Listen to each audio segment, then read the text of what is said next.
Hello प्यारे बच्चों, इस वीडियो में हम आपकी क्लास 11 की फिजिक्स फर्स्ट उसका चैप्टर 4 समतल में गति मोशन इन ए प्लेन उसके क्वेश्चन आंसर करेंगे।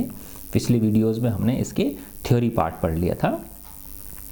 4.1 निम्नलिखित भौतिक राशियों में से जो फिजिकल क्वांटिटीज ये दे रखी हैं इनमें से बतलाइए कि कौन सी सदिश हैं और कौन सी अदिश, कौन सी वेक्टर क्वांटिटीज़ हैं और कौन सी स्केलर क्वांटिटीज़ हैं, है ना।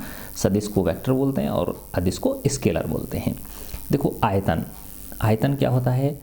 लंबाई गुणा चौड़ाई गुणा ऊंचाई, ठीक है ना। तीन विमाएँ होती हैं इसके अंदर, तो लंबाई चौड़ाई और ऊंचाई स्वयं क्या है? अदिश है। तो ये जो वॉल्यूम है ये भी क्या है? अदिश राशि है। स्केलर क्वांटिटी है, इसकी कोई दिशा नहीं होती। तो देखो मैं इसके ऊपर लिख देता हूँ एस, स्केलर, ठीक है, अदिश। द्रव्यमान मास ये भी स्केलर है, अदिश राशि है। चाल है ना, चाल और वेग में हमको अंतर पता ही है। चाल में दिशा की हमें आवश्यकता नहीं होती चाल को व्यक्त करने के लिए, जबकि वेग को व्यक्त करने के लिए हमें दिशा की आवश्यकता होती है। तो जो चाल है, स्पीड जो है, ये भी क्या है? एक स्केलर क्वांटिटी है। एक्सेलरेशन वेग में परिवर्तन की दर, है ना, यानी अंतिम वेग में से प्रारंभिक वेग घटा के जब समय का भाग देते हैं हम, तो वेग में से वेग घटाते तो वेग आता है ना। तो वेग क्या है? स्वयं एक सदिश राशि है, इसलिए एक्सेलरेशन जो है ये भी क्या है? एक सदिश राशि। इसको मैंने v लिख दिया, वेक्टर क्वांटिटी। घनत्व डेंसिटी, आपको पता ही है डेंसिटी क्या होता है? द्रव्यमान बटे आयतन, है ना। तो इसका भी क्या हो गया? ये भी एक अदिश राशि है, स्केलर क्वांटिटी है। मोल संख्या, है ना, मोल संख्या यानी मोल के अंदर जो मोल नंबर है ये, है ना। तो एक मोल में कितने होते हैं? 6.022 इंटू 10⁻23। कोई भी कण जो होते हैं उनको बोलते हैं। तो ये भी क्या है? एक अदिश राशि है, क्योंकि एक नंबर को व्यक्त कर रही है, एक संख्या को व्यक्त कर रही है। वेग वेलोसिटी ये पता ही है आपको क्या होती है? ये वेक्टर क्वांटिटी होती है v। कोणीय आवृत्ति एंगुलर फ्रीक्वेंसी, है ना। तो फ्रीक्वेंसी है ये, भले ही कोणीय है ना, लेकिन क्या है? फ्रीक्वेंसी है। तो ये भी कैसी क्वांटिटी है? स्केलर क्वांटिटी है, अदिश राशि है। विस्थापन आपको पता ही है। विस्थापन क्या होती है?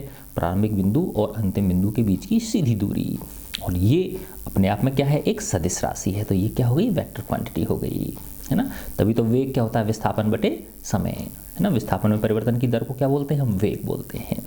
तो विस्थापन भी क्या है? वेक्टर क्वांटिटी है। कोणीय वेग ओमेगा जिसको बोलते हैं हम, है ना, ओमेगा जो होता है वो भी क्या है? वेक्टर क्वांटिटी है, सदिश राशि है, ठीक है ना।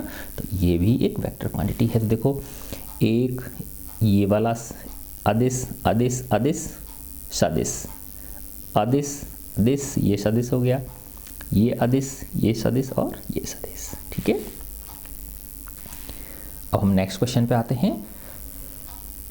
निम्नांकित सूची ये जो टेबल दी गई है नीचे, इस सूची में से टेबल तो क्या है, ये जो दे रखे हैं इनमें से दो अदिश राशियों को छांटिए, है ना। इनमें बाकी की सब क्या हैं? वेक्टर क्वांटिटीज हैं। सिर्फ दो स्केलर क्वांटिटी हैं, उनको छांटना है। देखो फोर्स जो है ये बल की दिशा होती है कोई, तो ये वेक्टर क्वांटिटी है। कोणीय संवेग एंगुलर मोमेंटम ये भी एक सदिश राशि है। कार्य, कार्य हमको पता है ना, कि कार्य कैसी होती है? स्केलर राशि होती है ना। वर्क, है ना, कार्य जो होती है F इंटू एस, बल गुणा विस्थापन। तो बल भी एक सदिश राशि होता है। देखो ये बड़ा स्पेशल चीज़ है। F बराबर वो W बराबर क्या होता है? F into S. तो F भी अपने आप में एक वेक्टर है और S डिस्प्लेसमेंट भी एक वेक्टर है, लेकिन इन दोनों का जो वेक्टरों का जो गुणनफल है ना, ये स्केलर प्रोडक्ट है, ये, है ना, अदिश गुणनफल है इनके बीच। यानी इन दोनों सदिशों के गुणनफल का मान एक अदिश राशि आती है, जिसको क्या बोलते हैं? हम कार्य बोलते हैं। तो देखो एक तो ये कार्य हो गया स्केलर इसके अंदर। फिर है करंट, यस धारा जो है ना। तो धारा क्या होती है बताओ? I बराबर क्या होती है? Delta Q upon delta T, यानी आवेश में परिवर्तन की दर, है ना। और ये किसी क्षेत्रफल में से गुजरने वाला आवेश होता है, किसी एक विशेष क्षेत्रफल में से गुजरने वाला आवेश होता है। तो ये भी क्या है? एक स्केलर क्वांटिटी है। बाकी के सब ये वेक्टर हैं। देखो रैखिक संवेग, है ना, linear momentum, P into m, P बराबर एम वी होता है। विद्युत क्षेत्र इलेक्ट्रिकल फील्ड, इसकी भी एक दिशा होती है ना। औसत वेग, अब वेग चाहे कैसा भी हो, ये भी क्या है, एक वेक्टर क्वांटिटी है। चुंबकीय आघूर्ण, मैग्नेटिक मोमेंट, ये भी क्या है, एक सदिश राशि है, ठीक है ना। अपेक्षिक वेग रिलेटिव वेलोसिटी भी क्या है, एक सदिश राशि है। तो ये सब क्या हैं, ये वेक्टर क्वांटिटीज हैं। तो सिर्फ और सिर्फ दो अदिश राशि कौन कौन सी, एक तो कार्य है वर्क और दूसरी है करंट। ओके, फिर नेक्स्ट आता है निम्नलिखित सूची में से एकमात्र सदिश राशि छांटिए। इनमें से सिर्फ एक सदिश है, बाकी सब अदिश हैं, तो वो बतानी है हमको। देखो टेम्परेचर ये अदिश है, प्रेशर ये भी अदिश है, आवेग इम्पल्स है ना, ये जो है ना ये क्या है, ये सदिश राशि है, ये वेक्टर क्वांटिटी है आवेग, ठीक है। टाइम ये आपको पता है ये अदिश है, शक्ति भी अदिश है, पूरी टोटल जो पाथ लेंथ होती है ये भी अदिश है, एनर्जी भी अदिश है, ग्रेविटेशनल पोटेंशियल ये भी अधिक है, घर्षण गुणांक फ्रिक्शन कोफिशिएंट ये भी अदिश है, और आवेश चार्ज ये भी क्या है, अदिश राशि है। तो सिर्फ और सिर्फ इसमें जो आवेग है, इम्पल्स जो है, ये एक सदिश राशि है। नेक्स्ट क्वेश्चन पे आते हैं।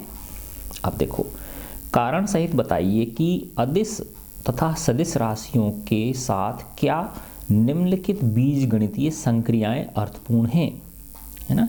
कि ये जो बता रखी हैं कि एक तो है अदिश स्केलर क्वांटिटी है और एक है सदिश राशि, है ना, वेक्टर क्वांटिटी। क्या इनमें से जो ये a b c d e f जो ये चीज़ चार चीज़ दे रखी हैं, ये क्या हैं, ये एल्जेब्रिक ऑपरेशंस हैं, जोड़ना घटाना इस तरह की चीज़ें, है ना। तो क्या ये मीनिंगफुल हैं, अर्थपूर्ण है, कोई मीनिंग निकलता है क्या, ये पूछना चाह रहा है। देखो फर्स्ट है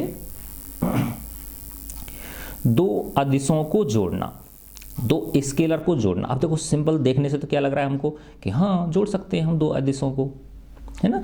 सिंपल तरीके से देखते हैं तो ऐसा लग रहा है ये बिल्कुल सही है, लेकिन ये गलत है ना। दो अदिशों को तभी जोड़ सकते हैं जब उन अदिशों की विमाएं समान हो, है ना, उनके मात्रक समान हो। समझ पा रहे हो ना आप लोग, है ना। लंबाई में लंबाई तो जोड़ोगे आप, लंबाई में समय को थोड़ी जोड़ सकते हो, ठीक है ना। तो ये क्या है, मीनिंगफुल नहीं है। तो ये ए जो है ये क्या है, मीनिंगफुल नहीं है। ओके, फिर इसके बाद है एक ही विमाओं के एक सदिश व एक अदिश को जोड़ना, है ना। विमा सेम है ना, और एक तो क्या है, सदिश है ना, और दूसरा क्या है, दूसरी एक अदिश है। तो विमा तो सेम है इनकी, विमा क्या है, सेम है, लेकिन एक क्या है, वेक्टर है, और दूसरा क्या है, एक स्केलर है। तो देखो सेम विमा होने के बावजूद भी एक सदिश को और एक अदिश को नहीं जोड़ा जा सकता, है ना।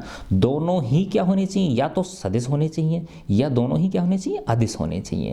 यानी ऐसा नहीं हो सकता कि एक सदिश है और एक अदिश है, उन दोनों को हम जोड़ दें एक विमा होने के बावजूद भी। तो ये भी क्या है, नो, है ना, ये नो था, और ये जो बी है ये भी क्या है, नो, यानी ये मीनिंगफुल नहीं है इनका।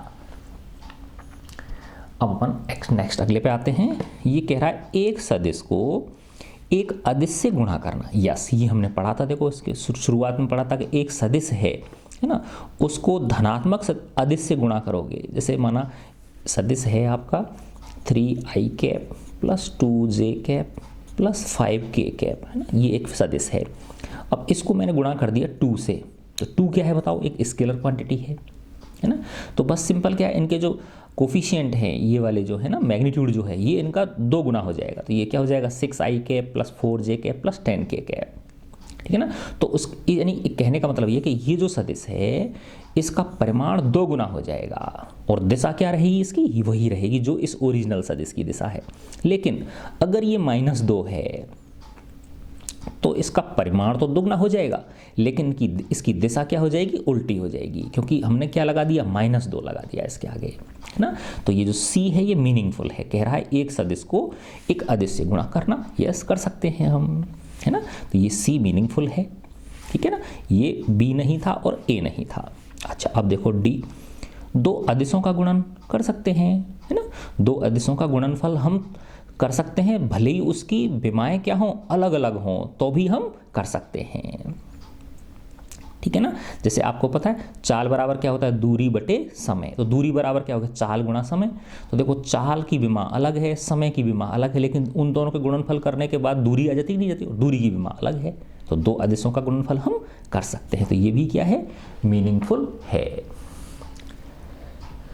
इसके बाद फिर अगला है हमारा दो सदिशों को जोड़ना, दो वेक्टर्स को ऐड करना, है ना। तो ये हम कर ही सकते हैं, दो सदिशों को तो हम जोड़ सकते हैं अगर वो दोनों सदिश, है ना, क्या हो, एक तल में हो। दोनों सदिश किस में हो, एक तल में हो, तो हम उनको क्या कर सकते हैं, जोड़ सकते हैं। एक तल में नहीं हो, है ना, तो क्या होगा बताओ, स्पेस में हो, जैसे आई कैप, जे कैप, के कैप, है ना, तो क्या होता है बताओ, ये आई कैप क्या हो गई, एक्स डायरेक्शन का सदिश हो गया, दूसरा जे कैप वाई डायरेक्शन का यूनिट वेक्टर हो गया, के कैप जेड डायरेक्शन का यूनिट वेक्टर हो गया। तो दो सदिश जो हैं उनको हम जोड़ सकते हैं आसानी से। सदिश जोड़ के जो नियम होते हैं, त्रिभुज नियम और क्या नाम है, समांतर चतुर्भुज नियम, उनसे हम जोड़ सकते हैं। तो ये क्या है, ये भी मीनिंगफुल है। फिर है एक सदिश के घटक को उसी सदिश से जोड़ना, जोड़ सकते हैं हम, है ना। जैसे देखा होगा आपने कि ये एक हमारा एक्स अक्ष है और ये क्या है हमारा वाई अक्ष है ना, और ये एक ए वेक्टर है, ये क्या है, एक सदिश है ए सदिश। तो इसका एक्स अक्ष की दिशा में घटक क्या होता है, ए एक्स और आई कैप, ठीक है ना, ए एक्स आई कैप होता है, ठीक है ना। एक्स अक्ष की दिशा में इसका घटक क्या होता है, ए एक्स आई कैप, और वाई अक्ष की दिशा में इसका घटक क्या होता है, ए वाई जे कैप, ठीक है ना। तो मूल सदिश में हम इनको जोड़ सकते हैं, क्योंकि ये जो घटक हैं ये भी अपने आप में क्या है, सदिश राशि है। आई कैप आ रहा नहीं आ रहा है इसमें, इसमें क्या आ रहा है, जे कैप आ रहा है ना। तो मूल सदिश में इनके घटक को, क्योंकि घटक भी अपने आप में क्या है, एक सदिश राशि है ना। घटक में घटक भी आ जाता है और उस मतलब घटक का परिमाण भी आ जाता है और उसकी दिशा भी आ जाती है, क्योंकि ए एक्स तो क्या है, उसका परिमाण है, और आई कैप ने क्या दे दी, दिशा दे दी। तो ये परिमाण और दिशा मिला के क्या बन गया, एक सदिश बन गया। तो ओरिजिनल सदिश में उस सदिश के जो कंपोनेंट्स हैं उनको हम जोड़ सकते हैं, ठीक है। तो ये भी क्या है, एक मीनिंगफुल है ना। देखो ये फोर्थ क्वेश्चन हमने कर लिया। तो इसमें ए और बी जो थे ये मीनिंगफुल ऑपरेशंस नहीं थे, है ना, एल्जेब्रिक ऑपरेशंस इनके मीनिंगफुल नहीं हैं, जबकि सी डी ई एफ, है ना, इन चारों के जो एल्जेब्रिक ऑपरेशंस हैं वो मीनिंगफुल है, यानी उनका कोई ना कोई अर्थ निकलता है, ठीक है। अच्छा, अब हम अगले क्वेश्चन पे आते हैं 4.5। निम्नलिखित में से प्रत्येक कथन को ध्यानपूर्वक पढ़िए और कारण सहित बताइए कि यह सत्य है या असत्य है, ये ट्रू है या फॉल्स है, ये बताना है हमको, है ना। तो देखो पहला है, किसी सदिश का परिमाण सदैव एक अदिश होता है। क्या कह रहा है, किसी सदिश का जो परिमाण है वो हमेशा क्या होता है, एक अदिश होता है। ठीक बात है, ठीक है ना। उसका जो परिमाण जो निकलता है वो क्या निकलता है, एक स्केलर क्वांटिटी आती है, ठीक है ना। जैसे अब यही है, ये वाला वेक्टर था 3i cap plus 2j cap plus 5k cap, तो इसका परिमाण क्या होगा, अंडर रूट के अंदर 3 का वर्ग प्लस 2 का वर्ग प्लस 5 का वर्ग।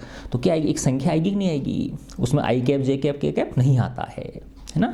तो किसी सदिश का परिमाण सदैव क्या होता है, एक अदिश राशि होती है। परिमाण हमेशा क्या होता है, एक अदिश राशि, एक वैल्यू होती है, है ना, मैग्नीट्यूड जो होता है उसका। तो ये क्या है, हमारा ट्रू है। फर्स्ट जो हो गया ये क्या हो गया, ट्रू हो गया।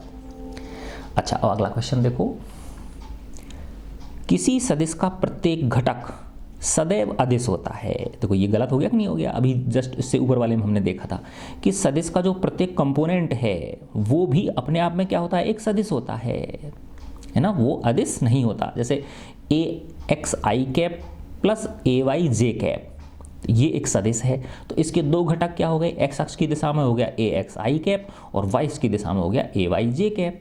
तो ए एक्स आई कैप भी अपने आप में क्या है, एक वेक्टर है, न कि एक स्केलर। तो ये जो कह रहा है ना, किसी सदिश का प्रत्येक घटक सदैव एक अदिश राशि होता है, ये क्या है, फॉल्स है। तो ये ट्रू, पहला वाला ट्रू हो गया और ये क्या हो गया, फॉल्स हो गया, ठीक है। अब अपन आते हैं सी पर।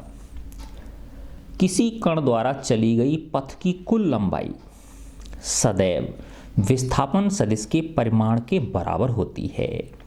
है ना। तो ये तो फॉल्स है, हमने देखा था, है ना। ऐसे तो खूब करें हमने, फर्स्ट वाले में भी करा था, तीसरे लेसन में भी, और इसमें 4 में भी करें कि किसी कण द्वारा चली गई कुल पथ लंबाई सदैव विस्थापन सदिश के परिमाण के बराबर होती है। सदैव नहीं होती ये पथ लंबाई, या तो विस्थापन से क्या होगी, ज़्यादा होगी, है ना, या विस्थापन के क्या होगी, बराबर होगी। बराबर कब होती है, जब एक ही दिशा में गतिमान है, दिशा वो नहीं बदल रहा अपनी, ठीक है ना। तो ये क्या हो गया, फॉल्स हो गया, ठीक है। अच्छा, अब अपन आते हैं डी पर। डी क्या कह रहा है, किसी कण की औसत चाल। औसत चाल कैसे निकालते हैं हम, पथ तय करने में लगे समय द्वारा विभाजित कुल पथ लंबाई। जब कुल पथ लंबाई को, जो उस पथ को तय करने में जो समय लगता है, उससे जब विभाजित कर देते हैं तो हमको क्या मिल जाती है, औसत चाल मिल जाती है। समय के समान अंतराल में कण के औसत वेग के परिमाण से अधिक या उसके बराबर होती है ना। तो ये कह रहा है कि जो एवरेज स्पीड है ना, वो उसी समान समय अंतराल में जो पार्टिकल है उसकी जो एवरेज वेलोसिटी है उसके परिमाण से, उसका परिमाण एवरेज स्पीड का क्या होगा, या तो अधिक होगा या उसके क्या होगा, बराबर होगा। तो ये सही है, ठीक है ना, क्योंकि जो और औसत चाल में क्या आती है, पथ लंबाई बटे टोटल समय, है ना, और औसत वेग में क्या आता है, कुल विस्थापन बटे समय, है ना। तो जो पथ लंबाई है वो या तो क्या होगी, विस्थापन से अधिक होगी, या विस्थापन के क्या होगी, बराबर होगी, जब एक ही डायरेक्शन में है, सेम डायरेक्शन में है तो, है ना। तो ये ठीक है कि वेग, जो औसत चाल है वो समान समय के समान अंतराल में कण के औसत वेग के परिमाण से या तो क्या होगी, अधिक होगी या उसके बराबर होगी। तो ये जो है ना, ये क्या हो गया, ट्रू हो गया, 4। अच्छा, अब बनाते हैं अब इसका ई पार्ट जो है, उन 3 सदिशों का योग जो एक समतल में नहीं है कभी भी शून्य सदिश नहीं होगा, है ना। तो क्या कह रहा है, देखो ये बहुत अच्छे से समझने की चीज़ है ये, कि 3 सदिश हैं, है ना, उनका योग 0 कब होता है बेटा, देखो, है ना। हमने देखा कि जैसे ये एक वेक्टर है, ठीक है ना, ये एक दूसरा वेक्टर है ना, और ये एक तीसरा वेक्टर है, ये तो ये तीनों ही वेक्टर क्या हैं, एक तल के अंदर है। माना ये ए वेक्टर है,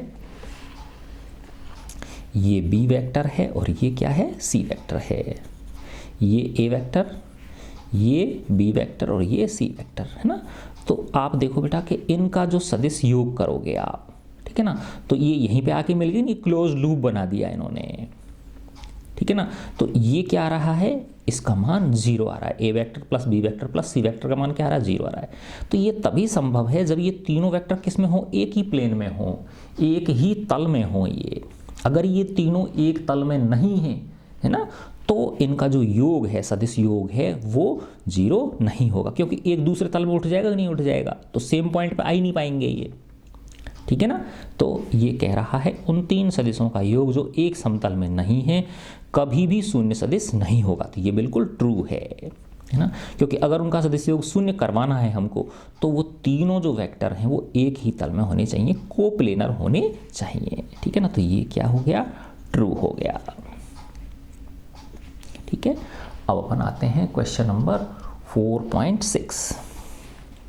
देखो ये क्वेश्चन मैंने कर रखे हैं, ये मैं अब मेरी कॉपी में से दिखाऊंगा आपको, क्योंकि इसमें अगर मैं अलग से करके दिखाऊंगा तो आपको काफ़ी सारा समय इसमें लग जाएगा, ठीक है।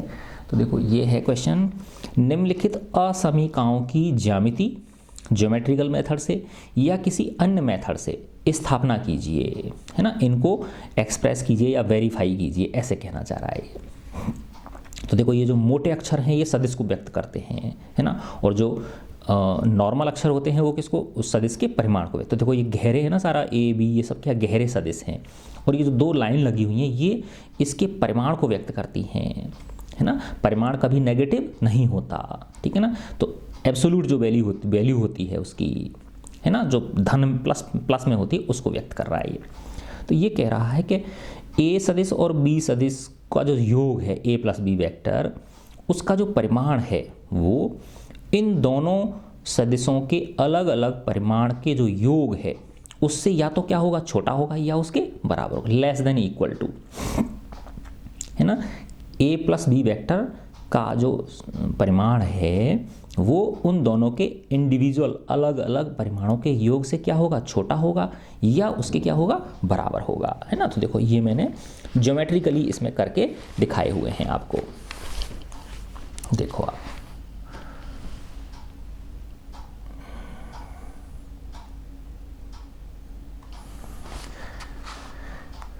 देखो बच्चों ये फर्स्ट है, ये रहा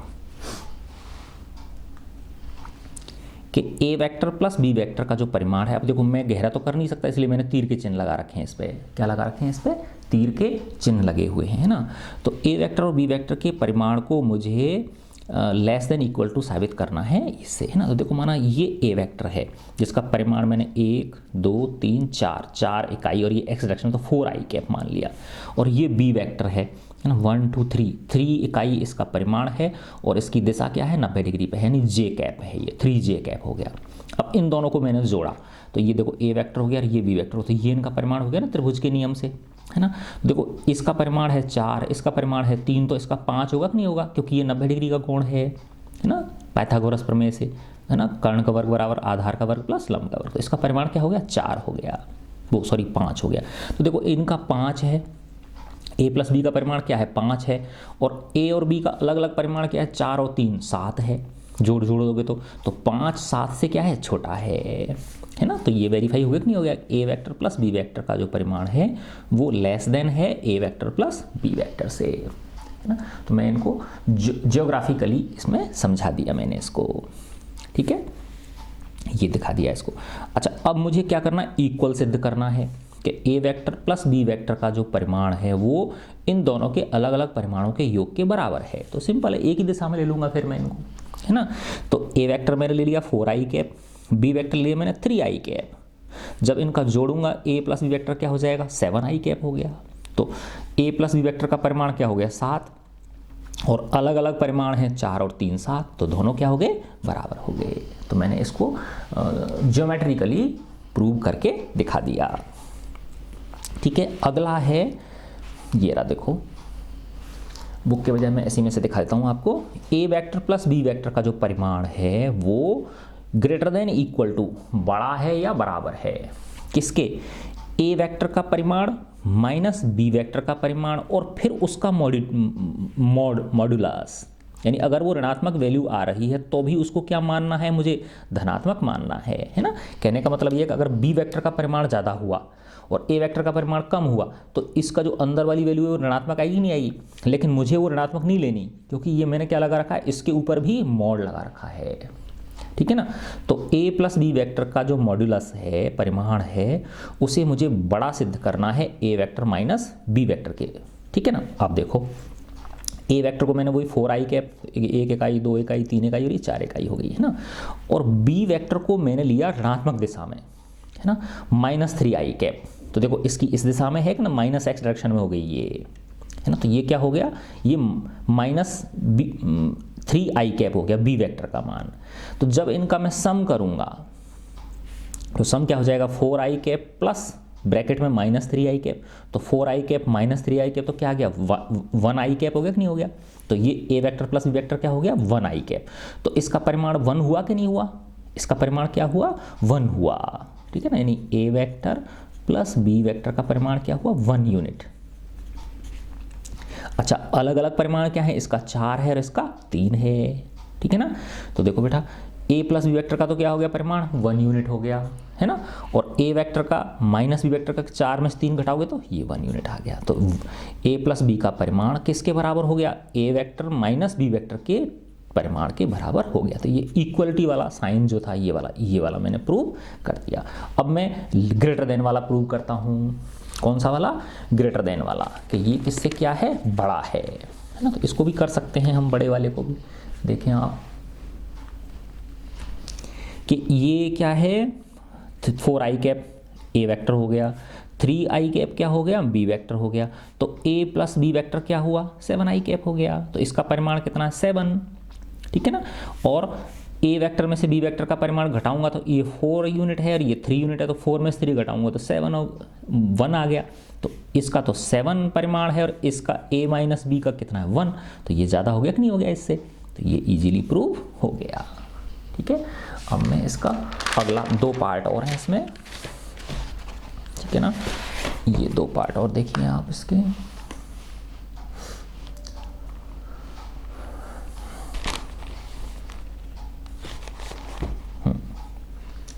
अगला क्या है देखो बेटा, ये है सी पार्ट इसका कि A vector minus B vector less than equal to A vector plus B vector के परिमाण के, है ना। ए माइनस बी वेक्टर का जो परिमाण है वो छोटा होना चाहिए या बराबर होना चाहिए ए वेक्टर प्लस बी वेक्टर के परिमाण के। तो देखो बिल्कुल ये मैंने 4i कैप ले लिया और इसको मैंने 3i कैप ले लिया बी वेक्टर को।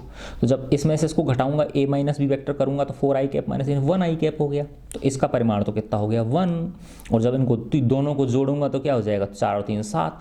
तो 1 7 से छोटा है कि नहीं है, है ना। 1 7 से क्या है, छोटा है, क्योंकि ए का परिमाण है 4 यूनिट्स, बी का परिमाण है 3 यूनिट्स। तो a vector plus B vector का कितना हो गया 7 यूनिट्स हो गया। तो a vector minus B vector का परिमाण तो कितना आता है 1 यूनिट आ रहा है, और ए वेक्टर प्लस बी वेक्टर अलग अलग क्या आ रहा है 7। तो ये छोटा हो गया कि नहीं हो गया इससे, तो ये प्रूव हो गया इसका एक पार्ट। अब मुझे इक्वल वाला पार्ट प्रूव करना है। क्या करना है मुझे, जो इक्वल वाला पार्ट है वो प्रूव करना है। तो देखें आप, ये ए वेक्टर है ना, और ये देखो ध्यान से देखो आप, बी वेक्टर जो है ये -3i कैप है। बी वेक्टर क्या है, -3i कैप, है ना। तो जब मैं ए वेक्टर माइनस बी वेक्टर करूंगा, है ना, तो देखो ए वेक्टर क्या है 4i cap minus B vector क्या है -3i कैप। तो 4i cap minus -3i cap, तो ये प्लस हो जाएगा नहीं हो जाएगा, तो 4i cap plus 3i cap. तो ये कितना हो गया 7 यूनिट्स हो गया। कितनी यूनिट्स हो गई इसकी, 7 इकाई हो गया इसका परिमाण ए वेक्टर माइनस बी वेक्टर का, ठीक है। और अलग अलग कितना है दोनों का, ए वेक्टर प्लस बी वेक्टर का कितना है 7 ही है। 4 यूनिट्स इसके हैं, 3 यूनिट्स इसके हैं। तो देखो ए माइनस बी वेक्टर का भी परिमाण 7 यूनिट आ रहा है, और ए वेक्टर का अलग और बी वेक्टर का अलग, उन दोनों को जोड़ा तो भी 7 यूनिट आ रहा। तो बराबर का इक्वलिटी साइन भी आ गया कि नहीं आ गया, ठीक है ना। तो ये इसका थर्ड पार्ट हो गया। अब इसका फोर्थ पार्ट है इस क्वेश्चन का, डी जो पार्ट है वो ये है। डी पार्ट देखें हम, ये डी पार्ट है इसका कि A vector minus B vector greater than equal to A vector minus B vector. इसमें यहां भी है ये मॉडुलस, इस जगह भी है ना। तो देखो बच्चों, ये ए वेक्टर मैंने 4i कैप मान लिया, है ना, और बी वेक्टर मैंने -3i कैप माना, है ना। तो a vector minus B vector क्या हो जाएगा 4i कैप, जैसा पिछले वाले में किया था 4i cap minus -3i cap, तो 7i कैप हो गया ना। तो a vector minus B vector का परिमाण कितना हो गया 7 यूनिट्स हो गया। ए वेक्टर माइनस बी वेक्टर का परिमाण कितना हो गया 7 यूनिट्स हो गया, है ना। और अलग अलग जब घटाओगे आप तो इसका 4 है और इसका कितना है 3 है ना। बी का परिमाण कितना है 3, तो जब 4 में से 3 घटाओगे तो कितना आ गया 1 आ गया। तो ये ज़्यादा हो गया कि नहीं हो गया इससे। तो a vector minus B vector का परिमाण बड़ा है किससे, ए वेक्टर माइनस अलग अलग बी वेक्टर के परिमाण से। अब इसको इक्वल साइन सिद्ध करना है मुझे। तो देखो इनको सेम डायरेक्शन में शो कर लिया मैंने, है ना। ये क्या है, ए वेक्टर 4i कैप है, बी वेक्टर 3i कैप है। तो ए माइनस बी क्या हो जाएगा 4i cap minus 3i cap, तो 1i कैप आ गया। तो 1 यूनिट हो गया इसका परिमाण कितना हो गया इसका 1 यूनिट हो गया। और जब अलग अलग घटाओगे आप, ए वेक्टर का 4 यूनिट्स है, बी वेक्टर का 3 यूनिट्स है, तो अलग अलग घटाओगे तो 4 में से 3 घटा दो 1, तो 1 इक्वल टू 1।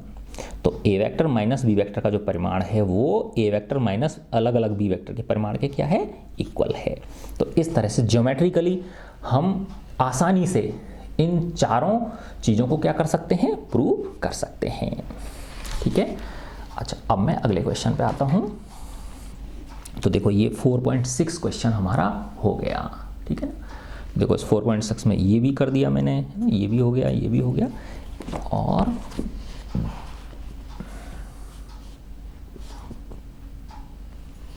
ये वाला क्वेश्चन भी कर लिया हमने, और ये वाला भी कर लिया, ठीक है। अच्छा, अब इसमें ये इस क्वेश्चन पे आते हैं। दिया है A vector plus B vector plus C vector plus D vector equal to 0। दिए गए कथनों में से कौन सा सही है ना। यानी ये हमको दे रखा है कि ये इन चारों वेक्टर्स का जो सम है वो नल वेक्टर है। देखो ये 0 भी गहरा हो रखा है, ये जीरो भी क्या है बताओ, ये भी क्या है, गहरा है ना। ये नल वेक्टर भी क्या शो कर रखा है इन्होंने, इसको भी देखो आप ढंग से देखोगे तो ये गहरा शो कर रखा है, ठीक है ना। यस, छोटा कर देता हूँ इसको, है ना। इसको भी क्या किया हुआ है, गहरा किया हुआ है ना।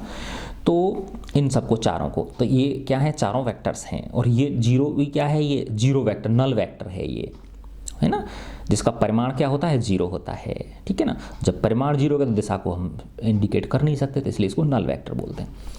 कि ये कौन से कथन सही है इनमें से, ये कह रहा है। अब देखो ए है, ए बी सी तथा डी में से प्रत्येक शून्य सदिश है ना। कि अब इसमें देखो मस्ट है ना, इसको इंग्लिश में अगर मैं पढ़ेंगे ना तो उसमें इंग्लिश की बुक में ज़्यादा क्लियर दे रखा है ये, है ना। इसमें थोड़ा सा हिंदी ट्रांसलेट करने में ये प्रॉब्लम कर देता है कई बार, है ना। मैं दिखाता हूँ अभी आपको कि क्या क्या रहा है ये। देखो आप इस बुक में देखोगे तो ज़्यादा क्लियर होगा आपको। ये देखो क्या कह रहा है कि given a plus B plus C plus d equal to zero vector, null vector, which of the following statements are correct. इनमें से कौन से करेक्ट हैं। तो फर्स्ट है a b c and d must each be a null vector. कि ये कह रहा है ये तभी सही हो सकता है जब ये चारों ही क्या हों, नल वेक्टर हों। तो ऐसा पूरी तरह से जरूरी नहीं है। क्यों नहीं है जरूरी, देखो कि इन चारों का योग जीरो होने के लिए इन चारों का अलग अलग मान जीरो होना जरूरी नहीं है। क्योंकि अगर ऐसे समझो आप कि A vector plus B vector का जो सदिश आया वो और सी वेक्टर प्लस डी वेक्टर को जोड़ के जो सदिश आया वो, अगर दोनों के परिमाण बराबर हों और दोनों की दिशा विपरीत हों तो उन दोनों का सम क्या हो जाएगा, नल वेक्टर आ जाएगा, नहीं आ जाएगा, है ना। तो कोई ज़रूरी नहीं है कि इन चारों का मान अलग अलग भी जीरो के बराबर हो। यानी जीरो के बराबर न होते हुए भी अगर ये इस तरह से हैं कि किन्हीं दो का सम अन्य दो के बराबर हो, परिमाण और दिशा क्या हो, विपरीत हो, या जैसे ऐसे भी ले लो आप कि A vector plus B vector plus C vector से जो परिणामी सदिश आया तीनों का, वो उसका परिमाण और डी का परिमाण बराबर हो, और ए plus B vector plus C vector का जो परिणामी सदिश निकल के आया वो और डी वेक्टर का जो सदिश है उसकी दिशा विपरीत हो, यानी उन दोनों के परिमाण समान हो और दिशा विपरीत, तो भी इनका जो सम होगा चारों का वो क्या होगा, जीरो होगा, है ना। आप यूं भी ले सकते हो कि बी प्लस सी प्लस डी वेक्टर का सम एक वेक्टर हुआ, उसका परिमाण किसके बराबर हो, ए के बराबर हो, है ना, और उनकी दिशा क्या हो, विपरीत हो, तो भी ये क्या होगा, जीरो होगा, इसका नल वेक्टर होगा।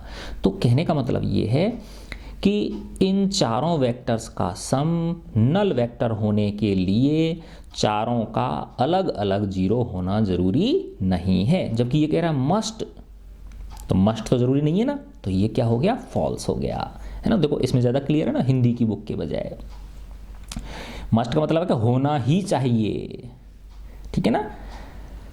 तो ये क्या हो गया, फॉल्स हो गया। ये फर्स्ट जो है ये क्या हो गया, फॉल्स, ठीक है ना। फर्स्ट क्या हो गया, फॉल्स हो गया, ठीक है ना। प्रत्येक शून्य सदिश होना ही चाहिए ऐसे कहना चाह रहा है ये, तो ये क्या हो गया, फॉल्स हो गया, ठीक है। अब अगला देखो कि ए प्लस सी का परिमाण बी प्लस डी के परिमाण के बराबर है। तो देखो आ जाता है कि नहीं जाता, सही बन जाती है फिर कि अगर a प्लस सी का परिमाण और b प्लस डी के परिमाण के बराबर है, यानी इन दोनों का परिमाण जोड़ के इन दोनों सदिशों को जोड़ने के बाद एक तीसरा सदिश आ जाएगा, है ना, और इन दोनों को जोड़ने के बाद एक अन्य सदिश आ जाएगा। तो उन दोनों सदिशों का, परिणामी सदिशों का अगर परिमाण समान है और उनकी दिशा क्या है, विपरीत है, तो क्या हो जाएगा, इन चारों का योग जीरो हो जाएगा। तो ये क्या है, ये ट्रू है, ये वाला क्या हो गया, ट्रू हो गया। अब नेक्स्ट क्वेश्चन देखें।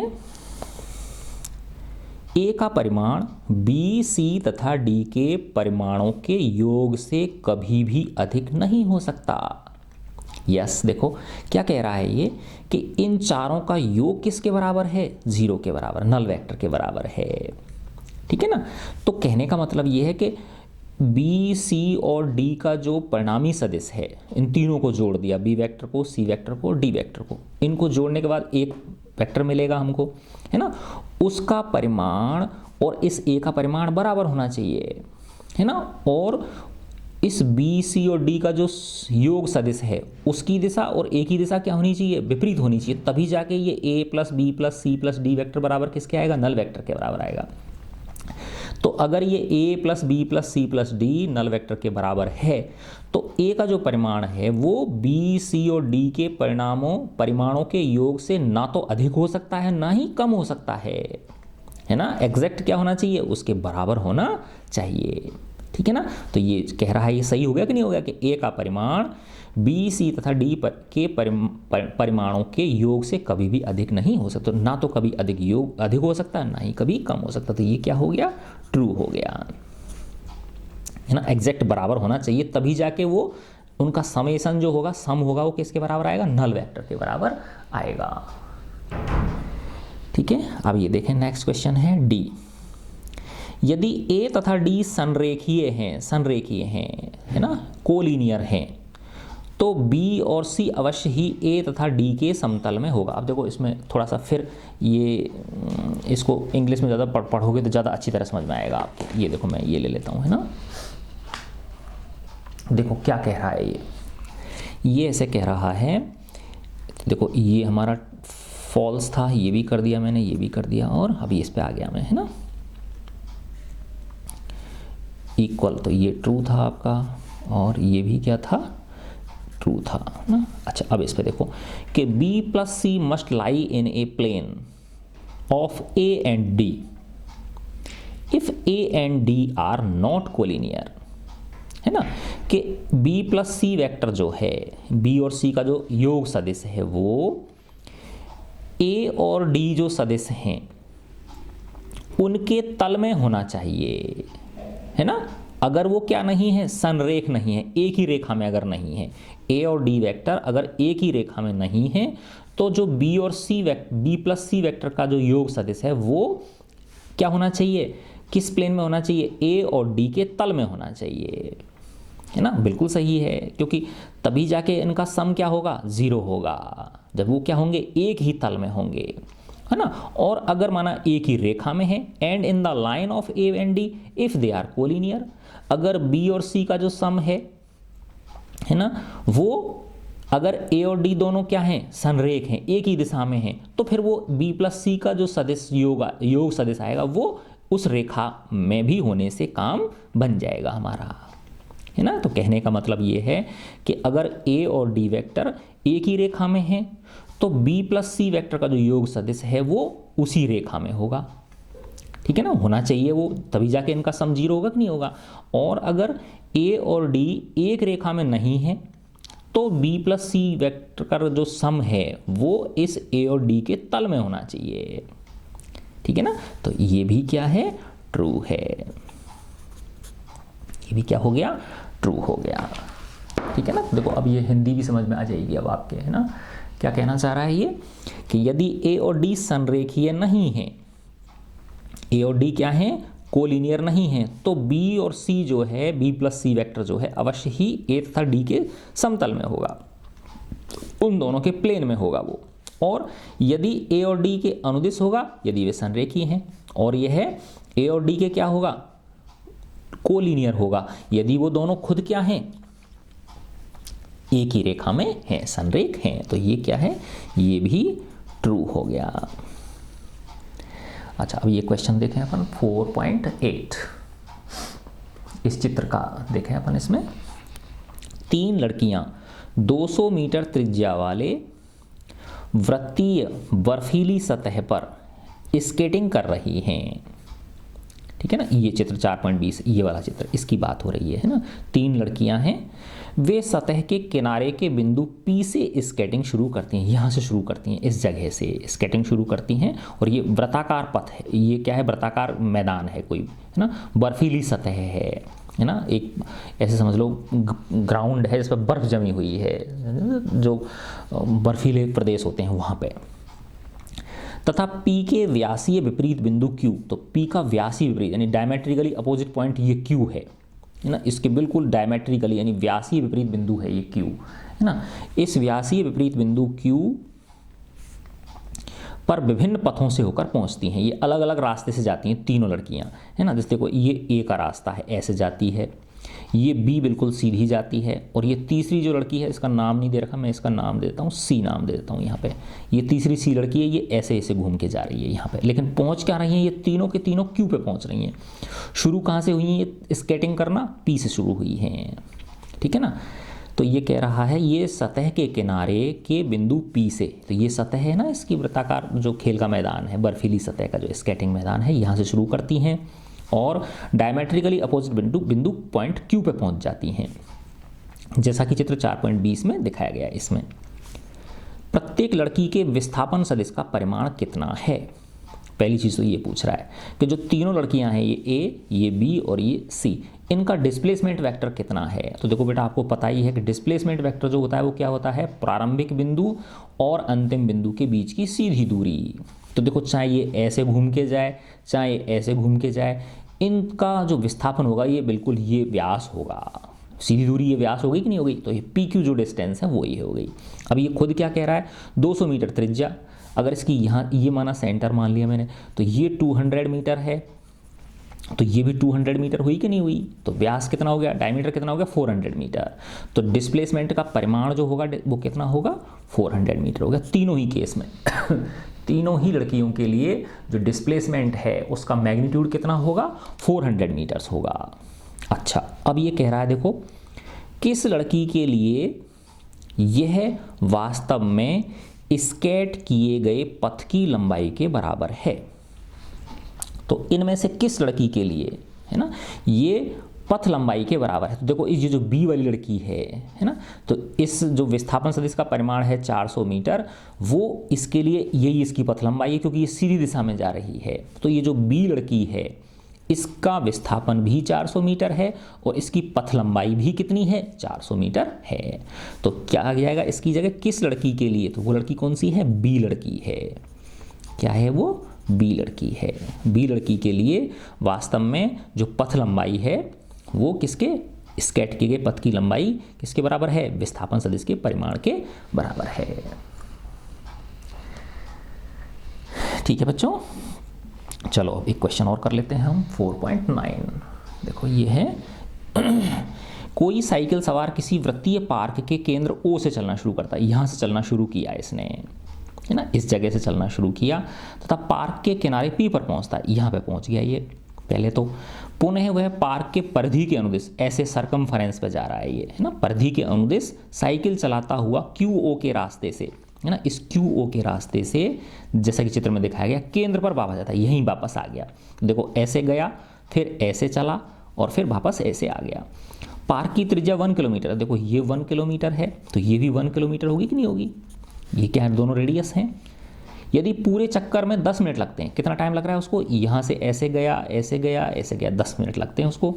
तो साइकिल सवार का कुल विस्थापन, तो देखो टोटल डिस्प्लेसमेंट क्या हो गया, यहाँ से गया था, यहाँ गया और यहाँ वापस आ गया, तो नेट डिस्प्लेसमेंट क्या हो गया, 0 हो गया इसका। तो नेट डिस्प्लेसमेंट कितना आ गया, 0। ठीक है, फिर कह रहा है औसत वेग, एवरेज वेलोसिटी। तो एवरेज वेलोसिटी भी क्या हो जाएगी, 0 हो जाएगी, क्योंकि वो क्या होता है, नेट डिस्प्लेसमेंट बटे total time. Net displacement upon total time, total time. तो ये जब 0 में जब 10 मिनट का भाग दो आप, तो क्या आ जाएगा, 10 मिनट के जब घंटे बनाओगे तो 10/60 करोगे, ऊपर 60 चला जाएगा, तो 0 किलोमीटर पर आवर आ गई, है ना। तो क्या आ जाएगा, ये भी क्या हो गया, 0 हो गया।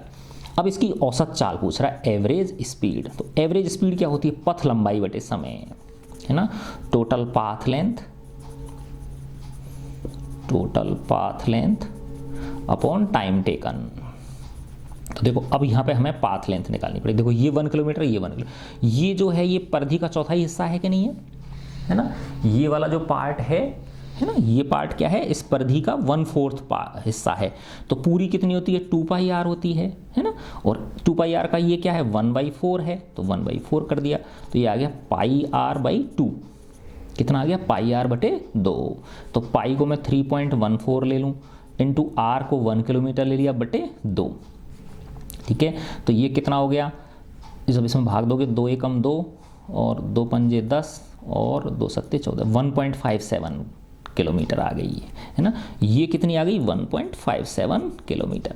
तो पथ लंबाई कितनी हो गई, तो एवरेज स्पीड कितनी आ जाएगी, एवरेज स्पीड हो गई हमारी 1 + 1.57 + 1 बटे टाइम कितना है 10 मिनट। तो 10 मिनट की जब घंटे बनाऊंगा तो ऊपर 60 से गुणा हो जाएगा, ये ऊपर किससे गुणा हो जाएगा, ये 60 से गुणा हो जाएगा। ठीक है, तो देखो ये हो गया 3.57 गुणा 6, ये 0 से 0 कट गया। 3.57 को जब मैं 6 से गुणा करूंगा, 6 सत्ते 42, हासिल की 4, 6 पंजे 30 और 4 34, हासिल की 3, 36 18 और 3 21, तो 2 अंक, तो 21.42 किलोमीटर पर आवर, ये इसकी क्या हो गई, एवरेज स्पीड हो गई। ठीक है बच्चों, तो मैं आशा करता हूँ आपने इन क्वेश्चंस को मेरे साथ एंजॉय किया होगा। गॉड ब्लेस यू ऑल बच्चों।